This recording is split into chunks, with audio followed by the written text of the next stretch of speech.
सोचिए, जिस देश में जिंदा इंसान को वोटर लिस्ट में मुर्दा घोषित कर दिया जाता है और मर चुके लोगों को वोटर लिस्ट में जिंदा दिखाए जाते हैं, क्या उस देश में लोकतंत्र वाकई सुरक्षित है? क्या हमारे वोट की कीमत अब सिर्फ एक मजाक बन करके रह गई है?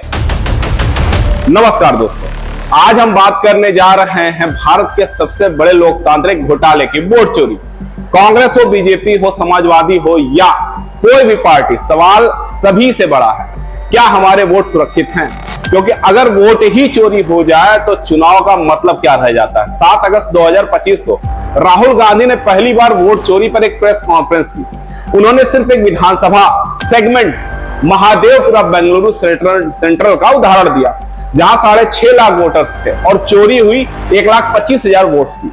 11,000 डुप्लीकेट वोटर्स, 33,000 फॉर्म 6 का मिसयूज, 10,000 बल्क वोटर एक ही एड्रेस पर, 400 फेक एड्रेस और 4,000 इनवैलिड फोटो।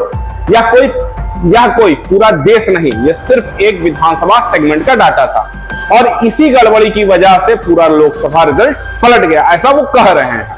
यानी एक सीट उससे बना पूरा सरकार बनाने का खेल। 13 अगस्त को बीजेपी के अनुराग ठाकुर ने यही बात कही। उन्होंने कहा कि 2,99,000 वोटर डाउटफुल हैं।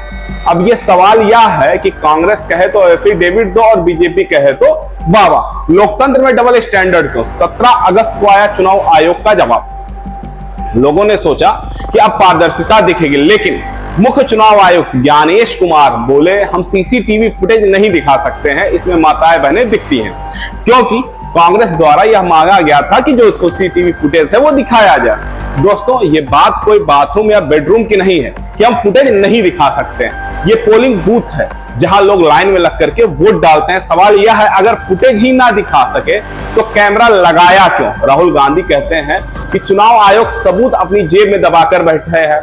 बीजेपी कहती है कोर्ट में पिटीशन डालो, लेकिन कोर्ट में पिटीशन डालने के लिए सबूत होने चाहिए और सबूत वही है जिसे चुनाव आयोग 45 दिन बाद नष्ट कर देता है। यानी कि यह कहा जाता है जो सीसीटीवी कैमरे की फुटेज है 45 दिन के भीतर आप रीड दाखिल कीजिए, आप देख सकते हैं, अदरवाइज वह नष्ट कर दिया जाएगा। तो भाई, जनता सबूत लाए कहां से?